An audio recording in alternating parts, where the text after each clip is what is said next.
I sat in the audience, my heart swelling with quiet pride, watching my daughter Emily delicately press the final keys of the piano. The beautiful notes she'd composed herself lingered in the air for a brief, magical moment. I anticipated applause, warmth, and recognition for her bravery and talent. Instead, a voice sliced harshly through the silence, shattering my joy instantly. "Oh, isn't this the girl from the cleaning lady? Poor thing," said Victoria Montgomery, her voice saturated with disdain. Her words echoed mercilessly, transforming the once hopeful auditorium into a chamber of judgment and humiliation. Around Olivia, other parents murmured their agreement, exchanging subtle smirks and nods, openly validating her cruel remark. Whispers traveled swiftly through the rows, each one amplifying my daughter's embarrassment. The silence stretched painfully, punctuated only by quiet, mocking laughter, turning the room icy cold as every breath became a hostage to discomfort. I froze, confusion and helplessness seizing me, unsure how to protect Emily from the cruelty that had just been inflicted. Then, a mysterious man appeared, and everything changed. If you're curious to find out exactly what happened next and how Emily's story unfolded, please hit the like button and subscribe to my channel. Your support means the world and helps bring more empowering stories like this to life. My name is Sarah Bennett, and I've spent most of my life blending into the shadows unnoticed and underestimated. After my husband abandoned me and my daughter when she was barely a year old, life became an endless struggle, a constant battle against overdue bills and mounting debts. We lived in a one-bedroom apartment with peeling wallpaper, unreliable heat, and a leaky ceiling that dripped steadily during the rainy season. Our furniture was a patchwork of curbside finds and hand-me-downs. A coffee table missing one leg, a mattress directly on the floor, and threadbare curtains that barely kept the cold out. We often skipped meals to stretch what little we had, and the electricity would sometimes be cut off for days at a time, forcing us to rely on candlelight and heavy blankets. Despite all this, I kept going, working every job I could find, from early morning shifts at a laundromat to late nights waiting tables at a roadside diner. The most stable job I held was as a cleaner at the very school Emily attended. Walking through those polished hallways with my uniform and mop bucket, I was often invisible to the same people who exchanged pleasantries at fundraising galas and parent association meetings. It was a place of sharp contrasts, where wealth paraded as normalcy and my reality felt like a stain they didn't want to acknowledge. Every day felt like walking a tightrope, fighting to provide the basics, while protecting Emily from the harsh judgment of others who never had to experience such hardship. I tried to shield her from the sting of being overlooked, the side glances at her thrifted clothes, and the whispers that followed when they thought we couldn't hear. Still, no matter how weary I became, I reminded myself that she was watching, and that I had to be strong enough for both of us. My daughter Emily was a gentle soul, sensitive, introspective, and deeply passionate about music. Despite our financial hardships, she carried an innate grace, quietly observing the world around her, with a depth of understanding beyond her years. From the moment she first touched the keys of the old second-hand keyboard, we painstakingly saved every spare penny to buy. I saw the spark in her eyes, a spark of hope and quiet resilience. I vowed to protect at all costs. Emily knew all too well the sting of poverty, the whispers in hallways, and the subtle exclusion from peers whose lives seemed effortlessly privileged. When the school announced a talent competition, Emily hesitated initially, her shy, reserved demeanor not naturally suited for the spotlight. Yet beneath that hesitation was a fierce longing to be seen, to share with others the melodies she'd composed with such painstaking care, melodies that held the truth of her quiet, resilient heart. Each evening after I'd returned home, exhausted from scrubbing floors and serving tables, I'd find Emily seated at our modest keyboard, often illuminated only by the glow of a small desk lamp, because we'd fallen behind on electricity bills again. She practiced tirelessly, sometimes well past midnight, her small frame hunched over with determination as her delicate fingers repeated difficult passages over and over until perfection was achieved. I would watch her silently from the doorway, my heart aching at her sheer persistence, knowing the physical and emotional toll it took on her each night. She poured her entire being into every composition, crafting notes filled with emotions far deeper and more complex than seemed possible for a girl her age.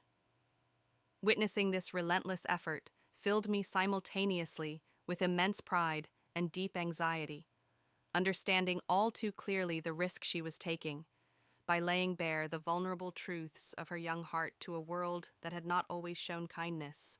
The night of the competition arrived swiftly, though it felt like we had been preparing for it forever. Emily wore a simple dress we found at a thrift store, its delicate floral pattern slightly faded, yet lovingly pressed. The night before, she had laid out her outfit, days in advance inspecting every stitch and adjusting the hem by hand. The morning of the competition, she braided her hair herself twice until it looked just right. She practiced her piece one final time, hands trembling but steadying. With every repetition, I made her favorite breakfast with the few ingredients we had left, and packed her sheet music carefully into a folder she'd decorated with hand-drawn stars and music notes. Her face glowed with quiet excitement, her eyes bright with cautious hope, though her hands stayed tucked tightly into her lap as we rode the bus to the school. The closer we got, the more frequently she glanced out the window, her lips silently mouthing the notes she had memorized by heart. I kept offering smiles of reassurance, brushing imaginary lint from her shoulders, hoping she couldn't see the storm of nerves brewing beneath my calm expression. As we entered the grand auditorium, my heart quickened with anxious anticipation. The venue was filled with extravagant gowns and crisp tuxedos, the atmosphere electric with chatter and laughter from families confident in their children's talents. Students milled about backstage with instruments gleaming makeup touched up by doting mothers and coaches giving last-minute pep talks. Spotlights illuminated a stage decorated lavishly with velvet curtains and gold-trimmed microphones, emphasizing the stark contrast to our modest appearance. The entire space buzzed with expectation, but for us it felt like stepping into a world we weren't entirely welcome in, a world that demanded we prove our place within it. Victoria Montgomery, the influential head of the parent community, occupied the best seats at the front, with her daughter Isabella poised, polished, and popular. From the moment the event began, Victoria's presence radiated control. She clapped enthusiastically after each performance, offering perfectly timed compliments laced with performative charm. So graceful. What poise, regardless of the actual quality. Her voice carried just enough to be overheard, and each flattery earned eager nods and approving chuckles from the other parents around her, as if her opinions set the standard for everyone else. With every passing act, Victoria offered whispered evaluations, her tone patronizing but influential. "Not bad for a second-year violinist," she'd say, prompting those near her to echo her sentiment. The room unconsciously aligned itself with her reactions, each murmur and polite clap orchestrated by the rhythm of her approval. Isabella was Emily's classmate, a child accustomed to praise, whose eyes narrowed subtly upon noticing Emily's presence, perceiving her quiet talent as an unwelcome threat. Even before Emily took the stage, Isabella had been stealing glances, and Victoria, catching sight of us entering the auditorium, gave a single slow look in our direction, an expression cool and dismissive, as though filing us neatly under "not worth remembering." Isabella had performed only 2 acts before Emily, dazzling in a designer dress, her piano piece well rehearsed but emotionally hollow. Still, Victoria's response had been effusive, clapping with dramatic fervor and loudly exclaiming, "Now that is real talent." Parents nearby, eager to stay in her favor, echoed the sentiment with polite admiration, though some looked on less convinced. Now, as Emily approached the grand piano with quiet resolve, the contrast could not have been starker. Her posture was fragile, yet determined shoulders squared bravely, despite the underlying tremble of nervousness. A hush settled momentarily over the auditorium, the audience momentarily intrigued by the gentle, unassuming figure under the spotlight. Emily took a deep breath and placed her delicate fingers onto the keys, the quiet anticipation palpable. When the first notes emerged clear and pure, the entire room seemed to pause. Her music filled the air, a haunting melody, rich with sincerity and raw emotion, effortlessly weaving through the opulence around her.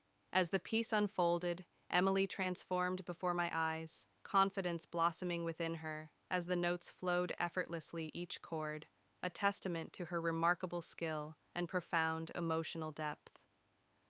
For those brief, exquisite minutes, She shone brilliantly, captivating the audience so completely that even those who initially dismissed her now leaned forward spellbound by her extraordinary talent. But as the final notes softly faded away, an unsettling silence descended, heavy and intentional, not out of awe or respect, but from orchestrated cruelty. Victoria's sharp, disdainful voice shattered the quiet first, echoing mercilessly throughout the hall. "Oh, isn't this the girl from the cleaning lady? Poor thing." She sneered loudly enough for everyone to hear. Immediately, others followed her lead, their words dripping with mockery. She actually thought she had a chance. One parent muttered dismissively. Another chimed in sarcastically. Maybe she thought this was a charity event? A third added with a laugh, "I've seen better performances at preschool recitals." More voices joined in, not always loudly, but with cutting intent. A mother leaned toward her friend and whispered, "Not even close to Isabella's level." Another snorted and said, "She doesn't have half the technical precision." Isabella's performance was polished. This was just emotional fluff. A few chuckled in agreement, murmuring how bold it was for someone like Emily to even sign up. "You can't teach talent." Someone scoffed, and clearly she doesn't have it. Whispers multiplied, each comment more cutting than the last, intensifying the awkward, cold atmosphere. Derisive laughter rippled quietly through the auditorium, fueling the humiliation Emily faced on stage. My heart shattered at the sight of Emily's trembling figure, her hopeful expression dissolving into confusion, then disbelief, and finally devastation. Her lips parted slightly, as if to say something, but no sound came. Her chin quivered, and then like a dam breaking, tears spilled down her cheeks. She tried to hold her composure, clutching her hands in front of her, but her shoulders shook as she began to cry quietly, helplessly under the harsh glare of the stage lights. Every instinct in me screamed to rush to her, to tear through the rows and gather her in my arms, but I was frozen. Humiliation and fury clashed violently inside me. How dare they mock her so publicly, so cruelly? My hands trembled in my lap, clenched tight, my jaw locked with the effort not to scream at every parent who had joined in the ridicule. I wanted to make them see what I saw, her brilliance, her courage, her heart. But I sat paralyzed, consumed by helplessness, swallowed by the same silence they had used to erase her.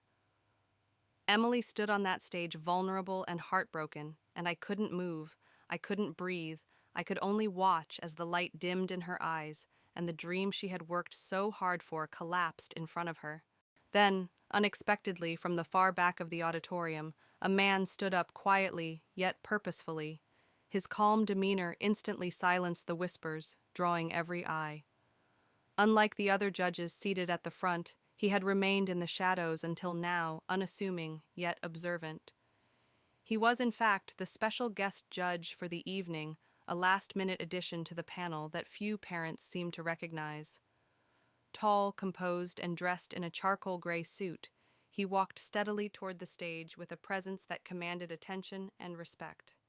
As he reached the edge of the spotlight, he took the microphone from the startled MC and introduced himself with understated authority.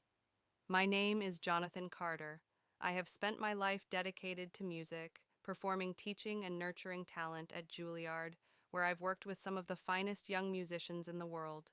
Tonight I was invited to serve as a guest judge, and I had no intention of speaking until the final evaluations. But what I just witnessed compels me to act."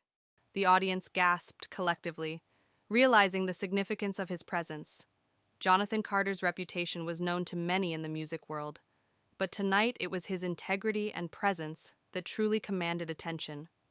He paused briefly, letting the weight of the moment settle. His voice, calm yet unwavering, rang out across the silent auditorium. "Tonight I witnessed something deeply troubling, and injustice, not just to a young musician, but to the very spirit of what this event is meant to represent. This competition was supposed to celebrate talent, expression, and courage. Instead, I saw a child pour her soul into a performance, only to be met with calculated silence and open ridicule. Not because she lacked skill, but because she lacked privilege."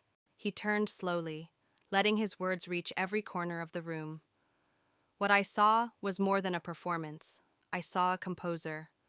An artist lay herself bare on that stage. Emily's music was honest, it was moving, and it carried the kind of emotional weight that cannot be taught. And yet it was ignored.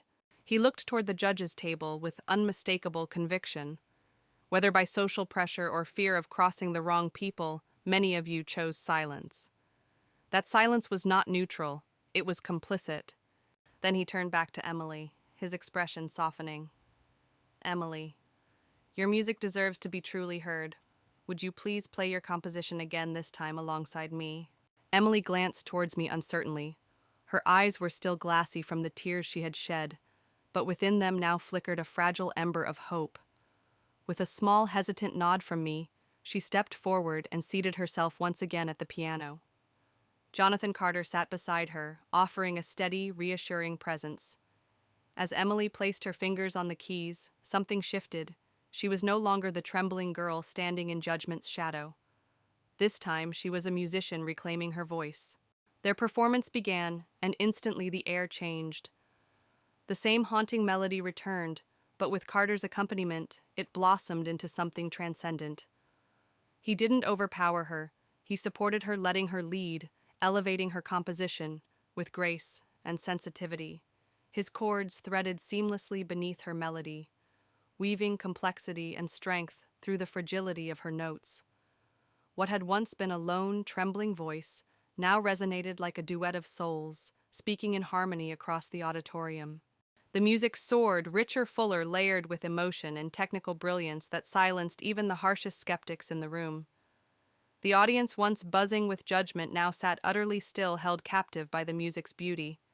Even the most dismissive parents leaned forward, eyes wide, mouths slightly parted, caught off guard by the sheer emotional power of the performance. Emily shone brighter than ever, her body swaying gently with the rhythm, each note flowing from her like breath, like truth. Her confidence grew with every measure, her presence expanding until it filled the entire auditorium. Her earlier fragility had dissolved, replaced by a radiance born of self-belief. She was no longer performing to prove herself. She was performing to share a piece of her soul. Her fingers moved with grace and certainty, her posture elegant, her face aglow with quiet joy. It was as though the music itself had reached down and lifted her from the shadows, revealing the light she had carried all along. Even those who had mocked her now watched in stunned silence, their expressions transformed by the sheer beauty unfolding before them. The room that had once conspired to diminish her now bore witness to her undeniable brilliance. When the final note hung in the air, trembling like a sigh of release, the entire room remained still for a heartbeat. And then, as if awakened from a trance, the auditorium erupted in applause, genuine, thunderous, and sincere. It wasn't just appreciation, it was awe. Carter calmly turned toward Victoria and her group, addressing them with gentle but unyielding authority. Those who earlier chose to ridicule owe Emily more than applause, they owe her an apology. Talent and worth are measured by authenticity, not privilege. Emily has shown remarkable courage tonight. Reluctantly, under the heavy gaze of the now supportive crowd, Victoria stood. Her movements were stiff, and her expression twisted in discomfort, clearly unaccustomed to being placed under scrutiny. The flush in her cheeks betrayed her embarrassment, but her pride warred visibly with the pressure to respond. Clearing her throat awkwardly, she looked toward Emily with a tight-lipped expression and muttered, "I'm sorry. Emily." The words barely audible, laced with resentment more than remorse. There was a palpable tension in the room, a collective holding of breath as the crowd silently waited for her entourage to follow.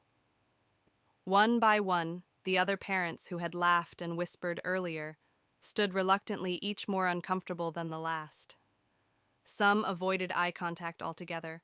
Others offered clipped, insincere apologies, clearly forced by the spotlight now turned on them. Their apologies were not grand nor eloquent, but they were public, and they mattered. Each reluctant word chipped away at the mountain of humiliation Emily had stood beneath, lifting some of its weight from our shoulders. Still, the ugliness of the moment lingered, hanging in the air like smoke from a fire recently doused. As the applause began to fade and the crowd gradually returned to their seats, Carter remained at the center of the stage. He raised his hand slightly, signaling that he wasn't quite finished. The room quieted once more, all eyes on him. Before we close this evening, he said, his voice carrying calm conviction, I want to acknowledge something extraordinary.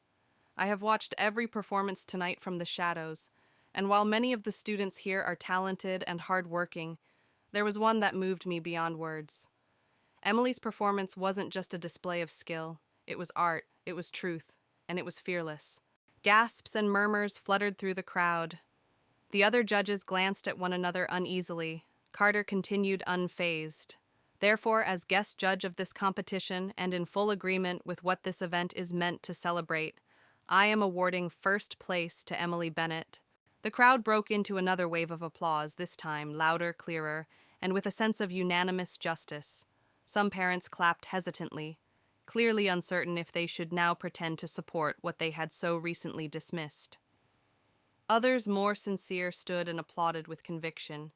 Emily, still seated at the piano bench, stared at Carter in disbelief.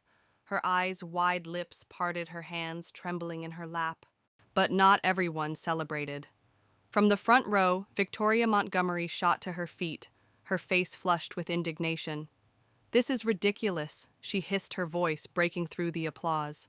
My daughter Isabella practiced for weeks with professional coaching. She deserved to win. Not, she gestured dismissively toward Emily, this charity case. A sharp murmur rippled through the auditorium, the crowd shifting uncomfortably. Some parents exchanged glances, unsure whether to agree or distance themselves. Whispers like, she has a point, and still that girl was amazing, passed from row to row. Others shook their heads, visibly embarrassed by Victoria's outburst. Jonathan Carter remained composed. This isn't about whose family paid for what he said. Firmly addressing the room without even looking directly at her. This is about the music that moved us, and I stand by my decision. He turned to her with a kind smile. You've earned this, not just because of your talent, but because you stood tall when it would have been easier to crumble. This isn't a gift, it's recognition. Then he stepped aside, and in front of the entire auditorium handed me a card. There's a youth conservatory. I work with a program for young composers who show exceptional promise. I'd like to invite Emily to join. There will be no audition. I've already heard what I needed to hear. A murmur rose among the audience, not of doubt this time, but of surprise and reflection. Carter's words carried weight, and his calm certainty left little room for dispute. Parents who had scoffed earlier now exchanged humbled glances. Even a few of the judges who had previously looked away appeared chastened. One could feel the mood shifting palpably where there had been judgment. Now there was thoughtfulness. Where there had been mockery, now there was the beginnings of respect. A father in the third row leaned over to his wife and whispered, Maybe we underestimated her. Another mother murmured, She really was incredible. Carter let the silence speak for itself before offering one final look to Emily, a nod of encouragement as if to say, This is your moment now. Tears filled my eyes as I took the card with trembling fingers, the weight of everything that had just unfolded, sinking in dignity. I realized in that moment is rooted not in acceptance from others, but in the quiet strength to remain true to oneself. Months later, our lives had profoundly changed. Emily began attending the youth conservatory every weekend, where she was mentored by professional composers, introduced to orchestras, and encouraged to create without restraint. Her world expanded in ways neither of us had ever imagined. She wrote new pieces, some joyous, some aching with the weight of everything she had carried, and each one earned her admiration, not pity. News of her performance at the talent show had spread, and soon she was invited to perform at other community events. Then regional showcases, donations and scholarships followed, offered by people moved by her story.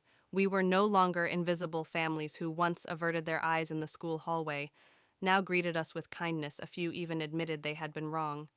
Financially, things began to shift as well. The school offered me a position managing evening custodial teams, still cleaning, but with better hours and higher pay. The conservatory covered Emily's travel and supplies, and even gave us access to counseling and tutoring. For the first time in years, I could exhale. Emily flourished. She laughed more. She spoke with confidence. Music had always been her sanctuary, but now it was also her future. She began preparing for entrance into Juilliard's youth program under the guidance of Jonathan Carter himself. I watched her find her voice, and through her, I found mine too. And standing in that auditorium, witnessing my daughter's courage, I understood deeply. Our worth lies not in the applause of others, but in our courage to persist even when the world seems silent.